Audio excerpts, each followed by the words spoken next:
Going bust. That's what too many building companies in the UK are doing right now, sadly. And there's no signs of it getting better anytime soon.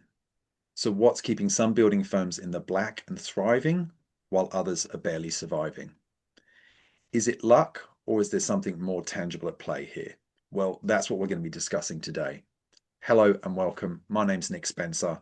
I'm the head of learner success at the HBXL Skills Academy, and I'm joined today by Joanna Mulgrew, managing director of the HBXL Skills Group and HBXL Skills Academy lead.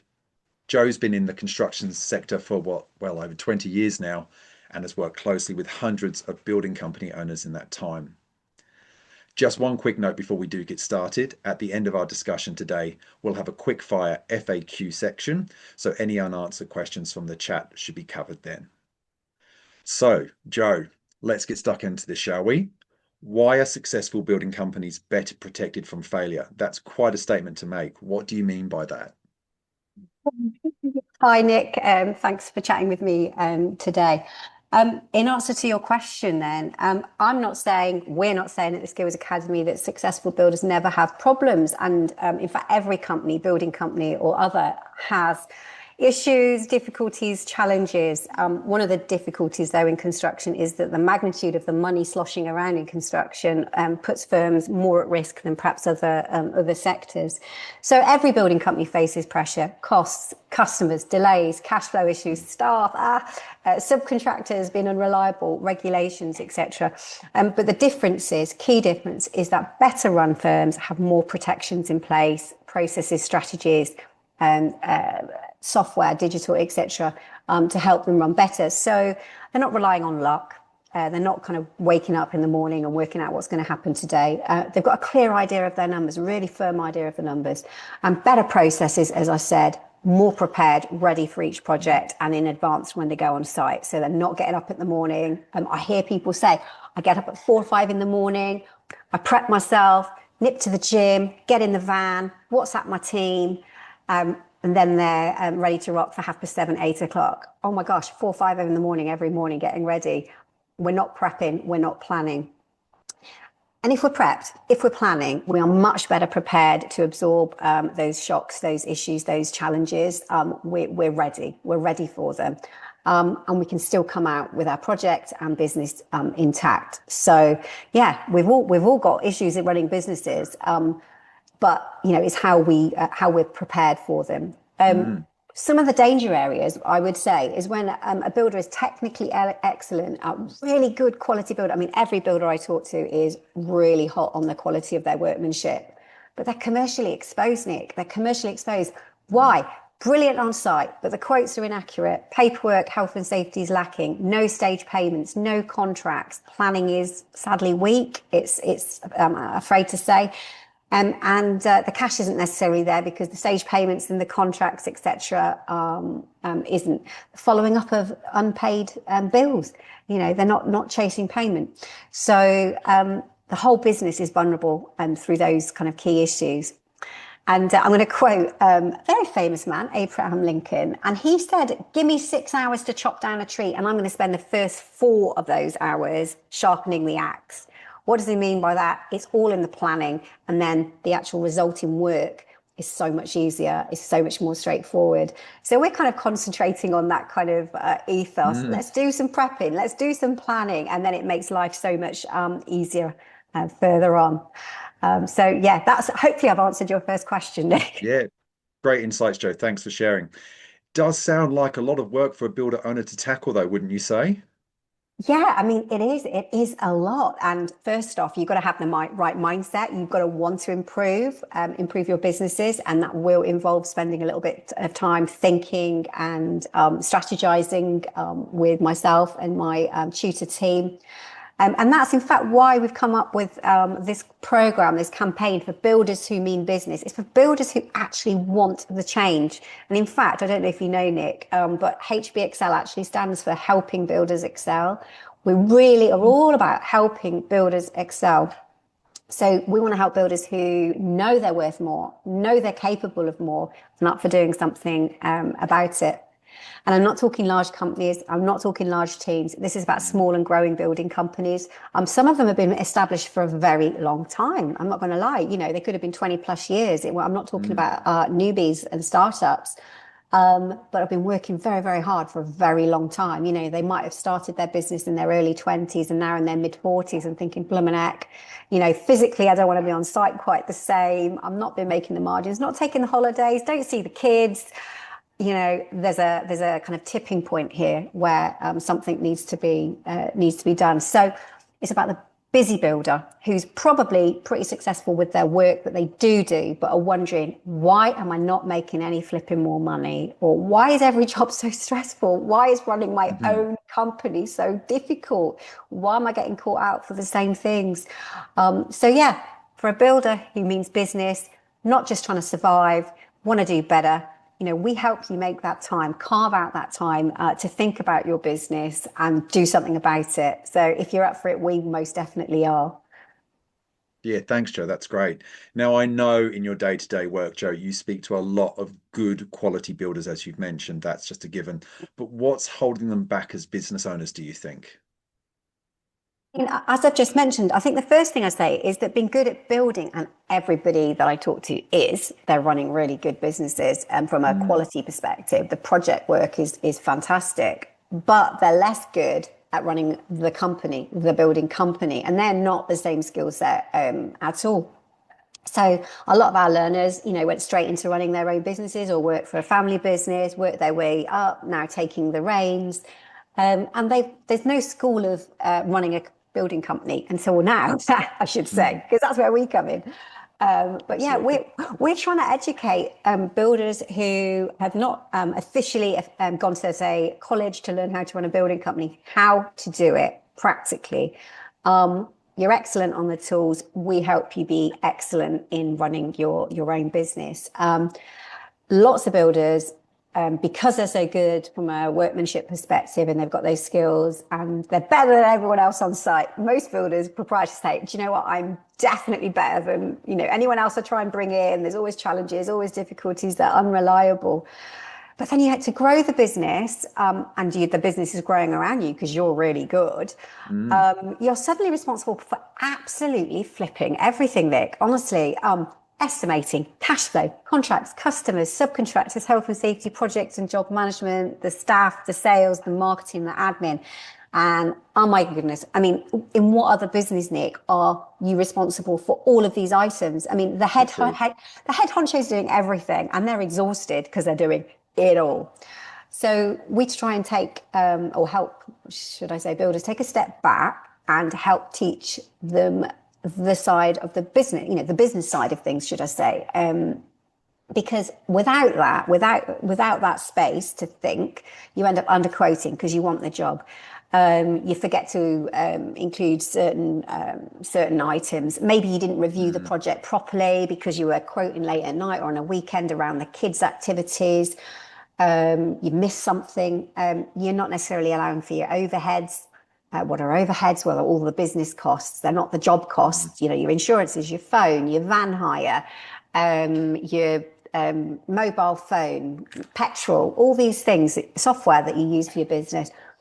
All of these need allowing for within your project, and then a sensible profit margin on top. And lots of people don't even know what a sensible profit margin is. And I can tell you, most builders make maximum 3 or 4% net profit at the end of the year if they're lucky, you know, and I think most people are quite shocked.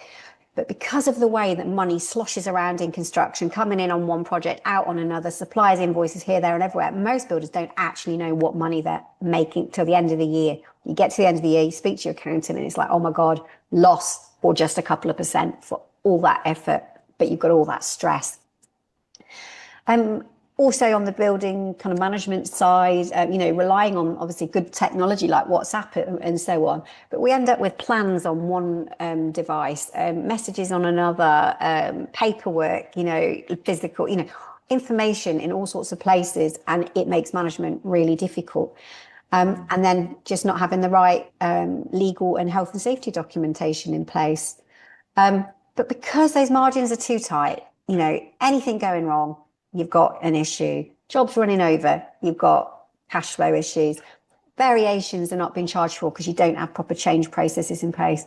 Subcontractors not being managed properly. Customers slow to pay. Oh, it's a perfect storm, isn't it? The business is It under really is. pressure. Yeah. And it's Now, so hard. It's so hard for them. absolutely. Now, when I listen to you talk about that, Joe, that sounds quite alarming to me, and probably is quite alarming to a lot of the viewers today.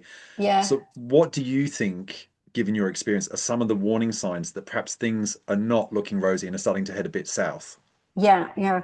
Well, first off, if I can make people feel a little bit better about life, you're not alone if your projects are going over budget and over schedule. KPMG, big research and accounting company, they say that 69% of all construction projects run over by at least 10%. That's massive. So Yeah. over two-thirds of projects go over by 10%. And if you're one of those builders that's simply marking up 10, 15% profit only, you're going to be in this danger category of the 69% of projects that go over by 10%. You're going to be making no profit. You're working for nothing effectively. So you're not alone, you know, but we can remedy that quite straightforwardly with some of what we learn on the skills program.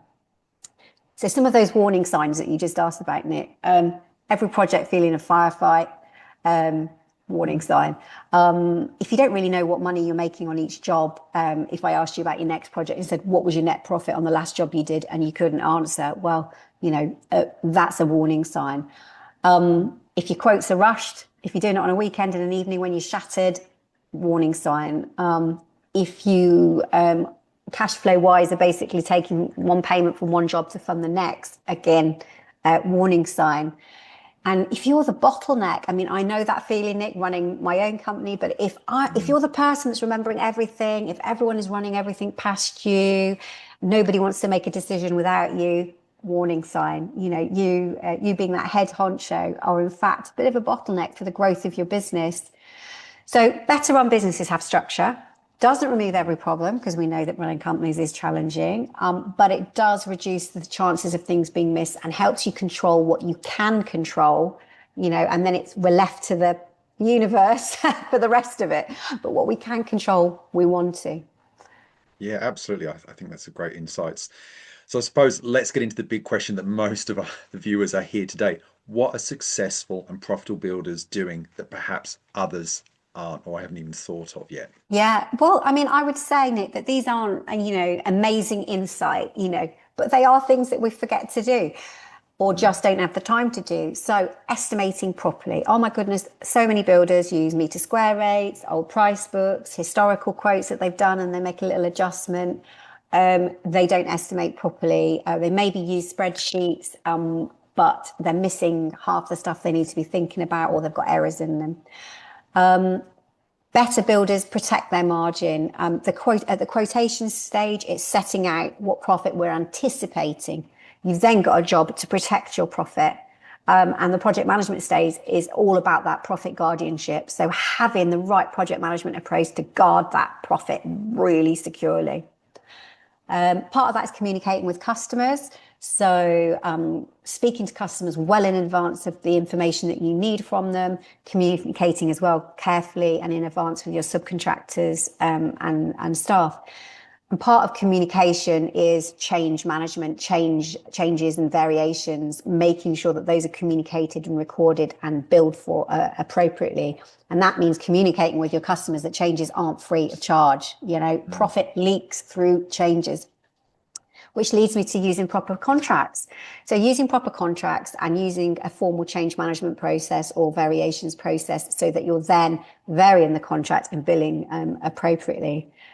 And obviously planning properly before you start, making sure as many decisions that can be made are done in advance. Now, I was talking to a builder yesterday and he was saying he'd just been working on a big project. He was actually a subcontractor to a big main contractor. So actually he was doing a lot of the work for the main contractor. And he said, Joe, the waste is unbelievable while we're waiting for decisions to be made.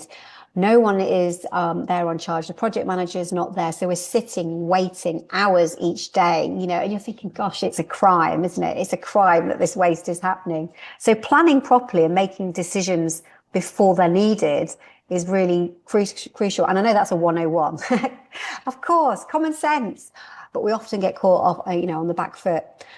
Monitoring progress. How are we actually doing versus the project plan? And is that a risk that we need to mitigate? Like, how can we bring the project back on track? What do we need to do to get back to schedule and get back on budget? Do we even know how we're doing versus budget partway through a project? So a good builder, good business rather, knows where they're at on that front.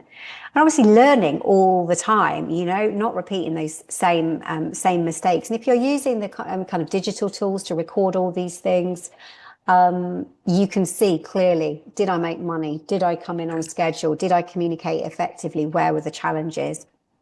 And sometimes that might mean, Nick, to be honest with you, a little bit of investment. It might mean time investment in training and coaching, might mean a little bit of investment in tools and systems.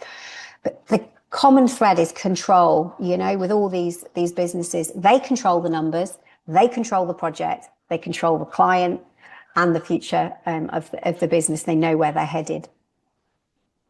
Yeah, Gosh, I feel like that was a monologue. That was a monologue. Sorry. Absolutely. No, all good, Joe. All good, Joe. So, like, one of the key things I'm really sort of pulling out of those last insights is really around this idea of protection. Seems to be the common theme. But what kind of protection do you really mean for our builder owners? Yeah. Well, it's multi-layered, actually, Nick, multi-layered. So I'm talking financial protection first, knowing your numbers, as I've just been talking about. So pricing correctly in the first place, not guessing, managing your cash flow and having stage payments in place. So formal stage payments and formal sign-off points by your clients. So they know if we've hit this milestone, then we pay this. And this is the process. So financial protection, legal protection is linked clearly into that by having those clear payment terms, the contract that backs it, agreed variations, the client knowing changes are not free. By the way, when I say changes, I don't necessarily just mean something that is going to impact on, say, the material costs, for example. I'm talking about there's a time implication of changes. If a client changes their mind on something or is very tardy in making a decision, that impacts the rest of the project. That might impact the next project that you're meant to start. That might mean that you have to pay subcontractors to sit there waiting for a wee bit. No change is without cost. It might just be time, and time, as they say, is money. Health and safety, got the usual, having the right documents in place, the risk and method statements, site processes. You don't want to get caught out with that. You don't want projects delayed because you're not organised with that. We talked earlier about profit guardianship and profit protection through good management. So I'm talking project protection, planning jobs effectively in the first place, managing tasks, communication with your staff, subcontractors, clients, keeping everybody abreast of what's happening and keeping them accountable. So you're not absolutely chasing everything. And then, of course, there's, finally, reputational protection, doing what you said you're going to do, keeping the customer informed, that progress update, and looking professional at all stages, because your reputation goes before you. So when all of those are there, and there's probably more, but I'm just shooting from the hip here with that question, you're going to be able to handle more pressure because we're financially protected, we're legally protected, we've got health and safety in order, we're managing the project well, and we're managing our reputation. So yeah, that's a lot though, isn't it?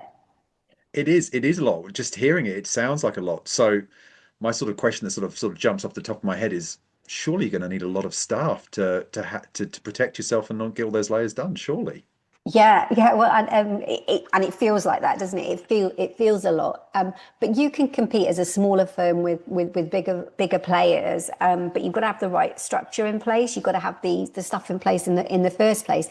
So just taking, say, that change management, and we were just talking about all variations to the original scope question. If you've got a process that you let your customer know on day one, this is how those changes are recorded. This is how we bill for them. This is who's allowed to sign them off. You've got a mini process, a mini standard operating procedure in place just for that. So now we're capturing changes without a huge amount of work. So we can have a document in the van, or we can have a process on a piece of client relationship management software, for example, that manages that. So you can do these small things quite quickly. You could do that tomorrow. That's not a big piece of work. And we help you on the program put in place these small changes that you can implement tomorrow. You don't have to wait for the end of the course. You can do that now. So small firms can have a big advantage because you can be flexible. You can change quickly. If you were a bigger company, that could take ages to go through the process. So you can be flexible, you can be responsive, and importantly, you are personal and local to your client, and you can really develop strong relationships with your clients. And most, particularly residential clients, like dealing with the owner of a company directly. But, and the small but there is, if you don't look good on paper, for example, a bigger firm can easily take that project from under you. And I'll give you a quick example. So I was talking to, it's actually a friend of mine, actually, and she's a headmistress of a local primary school, quite a professional person, and she was looking for having actually a whole new build done, just one-off. She'd inherited some land and she was having a self-build done. 2 companies, she wanted to use a local firm. One really small and friendly and lovely, really liked the guy. She said, I'd have gone for a drink with him at the pub. Just such a nice chat. Bigger company and a bit more expensive and less, she'd got, less of a vibe with them. But she went with the bigger company in the end. Why? Because they were responsive. They were straightforward with the quoting. They were quick to quote. They communicated well. Whereas the smaller firm, busy, running around, took ages to reply. And her impression as the client was, if they take that long to quote for the job they actually want, how are they going to be when they're on site and on project? So her instinct was then actually to go with the slightly bigger firm. So if you want that project as a smaller firm, you've got to have some strong processes and communication skills to back it. Okay. Again, we talk about that on the program. So you don't have to be a bigger firm to behave like one, Nick, to be honest. There's lots of small things that you can be doing that we'll talk to you about and support you with on the program. Yeah, great answer, Joe. Thanks. So I suppose for anybody who's watching this and wondering, how the heck did I get to this point? Yeah. Have I just found Yeah. myself here? What would you say? What would you recommend? Yeah. Well, everybody needs some support running the company. And I think running a building company, and in fact, any company, is quite a lonely place and it's really stressful. It's can be quite horrid Agreed. to be at times. You're so responsible for everybody and the success of everything. And, you've got sleepless nights, but you deserve some support. You deserve some help. Talk to people, Exactly. chat with, other company owners, network, get to networking events, for example. They'll have the same, same challenges as you, no doubt. You can find out, mentors as well. But the Skills Academy is designed specifically for building companies that find themselves in these challenges. And as we said before, knows that they want to make some changes. So we've been helping builders for years.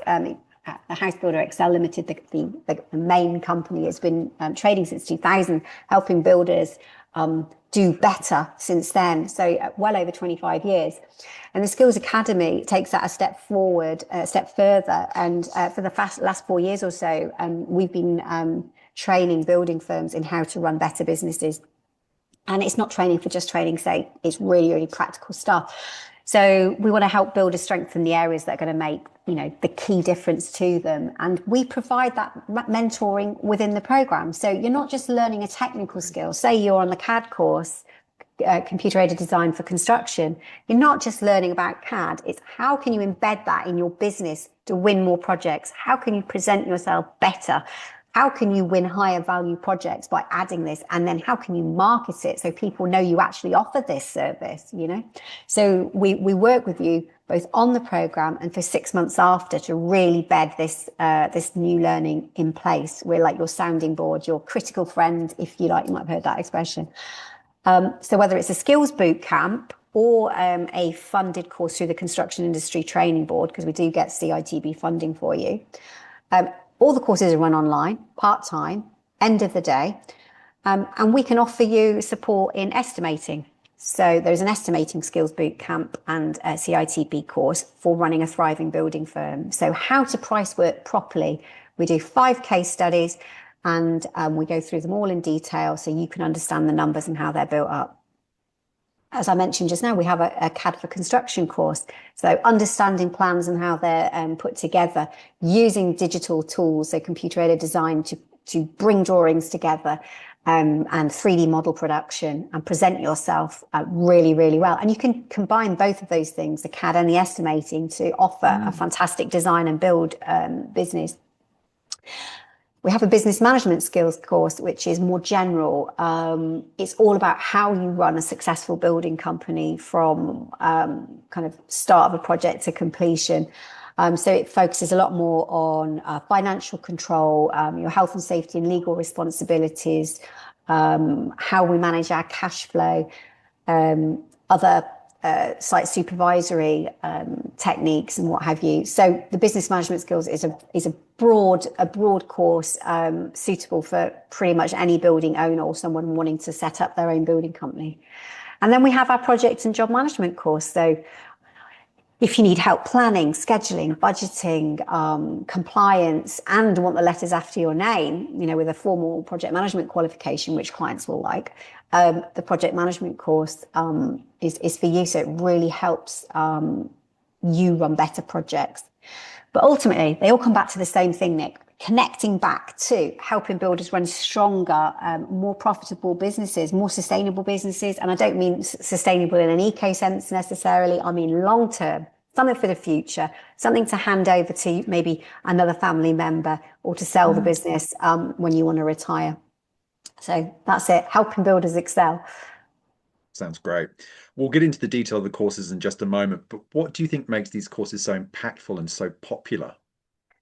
Yeah, well, I think we're not going through the motions, Nick. We're not going through the motions. Every module is built around and developed through our working with builders for the last 25 plus years. We know the challenges. We know the practical things that can go wrong, and we teach it in a way, these skills that are meaningful. You're not going to university.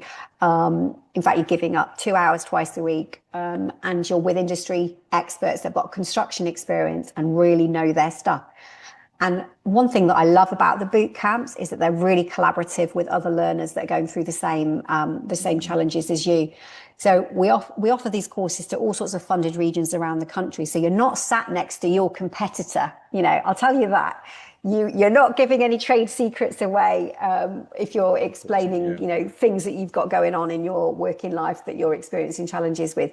It's somebody that'd be halfway across the country who is probably experiencing something like you're experiencing.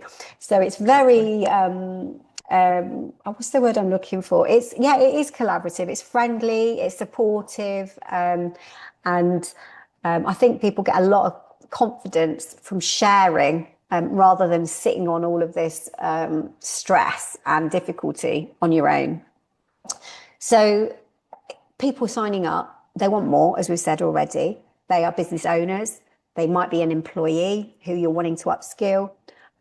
They could be people that are between work, so a project finished and they want to start a new one, or maybe they were let go from a company, for example, and they want to get back into work. All got the same thing in common. They want to excel in construction. They want to be the best they can possibly be. So we serve all of those. It's got to be practical, because builders do not suffer fools gladly. We know this. So it's got to be delivered in a way that you're going to enjoy for a start. It's got to be relevant, so situations that you regularly actually face. And we've got to help you understand what changes you need to make on Monday morning. Once you've had a session this week, what are you going to do next week to make a difference? So we're not trying to turn you into an academic. No, do not worry. We are not back to school. It's really important to us that it feels friendly and supportive. We just want to help hardworking individuals build confidence in it, build better habits, build some structure into something that feels sometimes a bit chaotic. Yeah, sounds good, Joe. Thank you. Now, Joe, I can imagine there's a few watching us today thinking, I just haven't got time to be doing training. What would you say to them in response to that? Well, number one, I understand. Got you.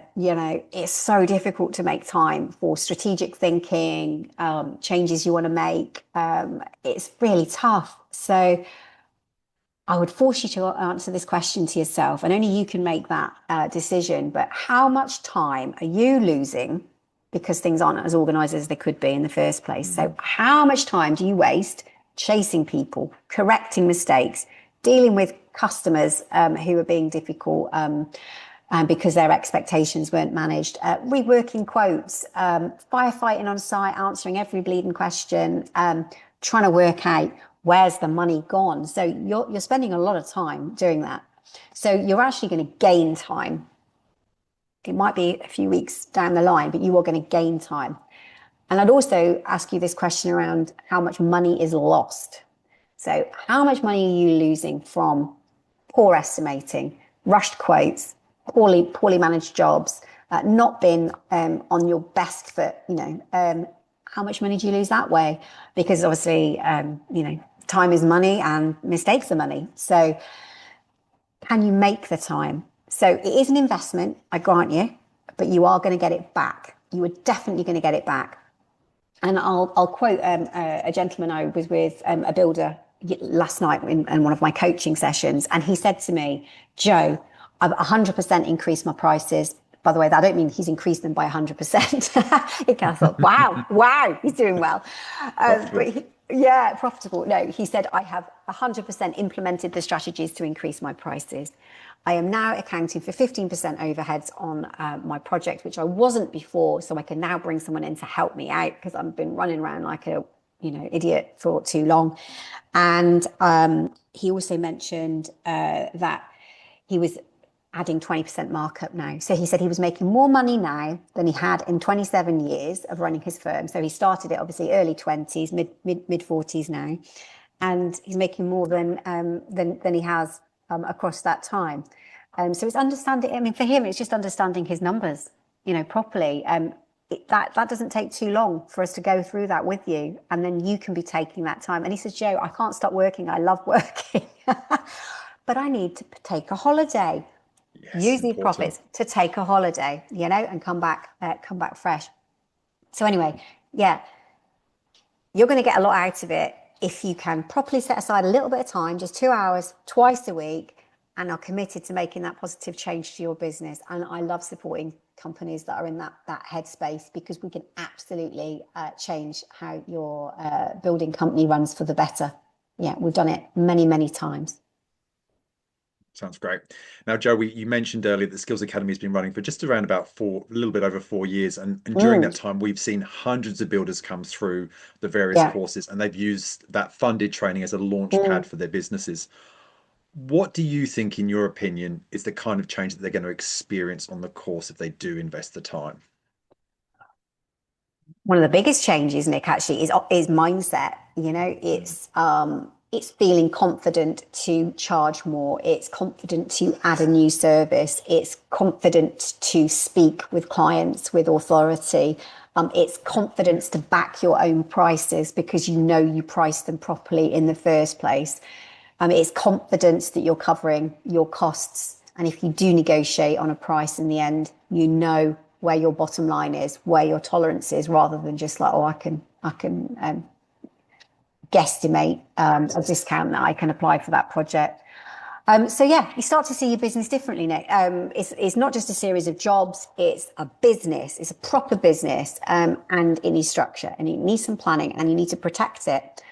So you're going to start quoting differently, perhaps if you do CAD or business management skills. You're going to look at profit differently for sure. You're going to become more confident in your presentation skills and with your paperwork. You're going to find digital tools a lot easier to use, and you're going to see where they fit within your business, what's going to work for you and what's not.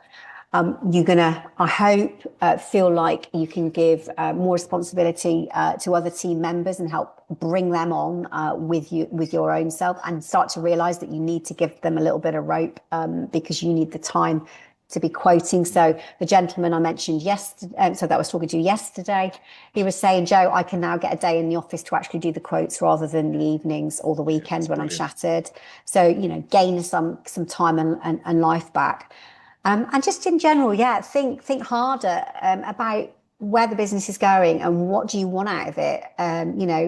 It's all right when we're in our early 20s, say, and we're working really hard and it doesn't matter how much sleep we get and we're fit and but as you get on a little bit you're kind of like, it can be it makes you evaluate things a bit more. You want some life back, you need to get things back under control. So yeah, we'll change that or help that mindset. And another example before we wrap up, if I may, is that Of course.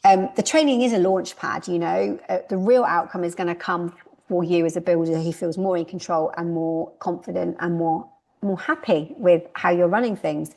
And take just one other learner, John, who I met with a few weeks ago. He said, "Jo, one of the biggest things is I am happier." And I said, "Oh, that's an interesting outcome. What do you mean by that? Tell me more." He said, "I feel more confident. I feel more in control. I know I'm estimating properly." And in fact, he'd went to a networking event and they said, "John, what's happened over the last few weeks?" And he said, "I've just finished one of the HBXL Skills boot camps." And he said, I just feel more confident and more enthusiastic about running my business. Now I know what I need to do. And they were like, "Wow, you're coming across differently." And I should add as well that English wasn't his first language. He's perfectly great English, by the way, but that wasn't his first language. So he felt talking in public was quite difficult. And he came out of the program going, "Do you know what? I just feel like I can talk for Britain now. I'm absolutely confident." But it was a really good platform to just learn how to present oneself, ignoring the rest of the technical skills. How do I talk in public? How do I have really good conversations with clients and colleagues? So yeah, real builders, we can help. We can help you. Yeah, it was such a great story and such a lovely outcome for him as well. So thank you for sharing that, Joe. I really appreciate that. Now I am conscious of the time, and I did promise at the start of today's session that we'd finished with some FAQs that we're often asked about the Skills Academy. So let's rattle through those quickly, if we Yeah. may. Yeah. First and foremost, Joe, what types of courses are on offer for our builders who are watching today? Cool. Okay. So we offer skills boot camps in certain regions across the country where they can be up to 100% funded. So get yourself to the Right. HBXL Skills Academy website to find out if your region's funded. Absolutely. And if it's not, we have the Construction Industry Training Board, so the CITB, 50% funding of the same courses. And we've also got on-demand video training as well, courses from £25 on things like asbestos awareness, Building Safety Act, CDM, manual handling, lifting, etc. They're also on the Skills Academy website where you can watch those on demand. That sounds fantastic. If we focus just for a moment on the skills boot camps and the CITB courses themselves, how does someone go about deciding which course is right for them, do you think? Yeah, okay. Well, the courses themselves are the same in terms of the content, if you like, for skills boot camps on CITB. It's more about the funding mechanism, how you're funded for the training. But in terms of the topic that you should choose, I'd say remember you can't fix everything overnight, and in fact you can do Yeah, a course absolutely back true. to back across different funding periods, so you can do more than one over time. We can tell you if there are any limitations on that. But I'd say look at where's the biggest pressure in your business? Where are you struggling most right now? So if you feel like you're not making enough profit, start with the estimating course. If jobs are feeling a bit chaotic and disorganized and stressful, I'd start with the planning and project management course. If you don't feel in control of the business, perhaps start with the business management skills. And if you want to win, God, put my teeth back in there, win better work, and you want to go up a gear, perhaps with design and build, maybe take on CAD, the CAD for construction course. Start producing your own plans, 3D models that are going to help you win business. And also you take that delay out of waiting for architect changes and the expense of that, because you can do that in-house. I'm going to say the important thing is the most critical thing is start. We often just kind of Yes. procrastinate, don't we? We procrastinate, but start. Small changes are going to compound. Small improvements are going to, roll up. And over time, you're going to find that the business is running so much better. So better habits build stronger businesses, quite frankly. Yeah, they do. Couldn't agree more. Now, Joe, we've mentioned a bit around the sort of funding. Is there financial support available for our builders, and where does it come from exactly? Absolutely, yeah. And this is the beauty of skills boot camps for a start. So the government has realised that they need healthy building companies. It's not just about bringing in apprentices at the start. We need businesses to thrive and survive. Not just survive, but thrive long term. So our programs are about helping the government retain construction firms, quality firms. So skills boot camps are free if you're self-employed or a sole trader. Or if you're an owner of a small building company but you don't have a payroll. So they're 100% funded in certain regions. Government funds the whole course, and that funding comes through your local authority. Otherwise, if you're an SME limited company with a payroll, you'll get 90% funding. A whopping 90% is funded by the Really government, good. which is massive. So the company would pay 10%, and that's typically around £350 plus VAT for a 16-week program, which I think is amazing. And Good it's value. great funding that's available. And I would really recommend that if there's funding in your area, for obviously our program or other skills boot camps, make use of it. It's not going to last forever, so use Absolutely, it. can agree more. CITB wise, so the Construction Industry Training Board, put my teeth back in yet again. They will pay 50% of the course cost. So as long as your firm is a levy payer, you can get 50% funding. You can also fund your subcontractors as well if you work with someone regularly and you want them to upskill as well, interestingly. So yeah, you can find out detail on the Skills Academy website, how the funding works. Sounds great. Actually, on that, how do you know if you're eligible for this funding? Sure. Well, just carrying on from that point about CITB first, then I'll talk skills bootcamp. So CITB, just to say, the company that you work for has got to be a levy payer, even if the levy is zero. So being registered, you might not have to pay a single penny to the CITB as part of a levy. But if your company is a levy payer, then you can get this 50% funding. Details on the website. On the skills bootcamp front, the eligibility criteria. Number one, you have to be in one of the funded regions first off. So take a look, see what regions are funded. You need to be 19. So they don't fund if you're school age. So 19, you've got to be not on any other government funded course or apprenticeship. And we would like you to be ideally working in or have worked in construction or maybe a construction adjacent role. So something very similar is ideal. Obviously, if you're on the younger end of things at 19, you might not have had huge amounts of experience, and we're happy to talk to you, of course. And most importantly, you need to, as I said, be in that funded region. A website lists all the regions that are available. Right. I'm sorry, my dog has just joined me for the FAQs. Sorry about that. Love that. We love a good pet We are interruption. live. We are live. That's right. All right, that was a great one. Joe, how long are the courses? You mentioned a little bit earlier. Let's dive into that a bit more. How long are the courses? Yeah, so they're typically 15 to 16 weeks. Each course has got a slightly different duration, but typically 15 to 16 weeks, about 60 hours in total normally. And they are 2 hours twice a week. And we have them either early in the day or at the end of the working day so that you can crack on with business as usual and then fit the training in. So say, for example, first thing in the morning or right at the back end of the working day. So it doesn't impact too much. And then you need to do a little bit after hours just to catch up. There is some exercises. I'm not talking star jumps here. I'm talking about a little bit of kind of self-study, if you like, to complete projects and what have you. CITB course is slightly shorter, usually closer to 40 hours. Okay, great. Thanks for that. I think that's really helpful. Nearly there with our FAQs. How do our viewers who are watching find out more? Righty. Well, the Skills Academy website for a start. If you search up skill, so I'm sounding like my children there. Search up the Skills Academy, HBXL Skills Academy on your browser of choice, and get in touch with us. So there's a short form on the website, whether it's CITB or Skills Boot Camps. Tell us where you are, what you're doing, and what you're trying to improve in your business, and we will take it from there. We will reach out and we'll explain the course options, the funding available, what's going to work best for you, and whether the time is right for you to engage with the course. We have rolling starts. So, and we usually have 4 cohorts of learners starting each year. So one will not be too far off from starting when Good you're to know. watching this video. And reach out. There's genuinely no pressure.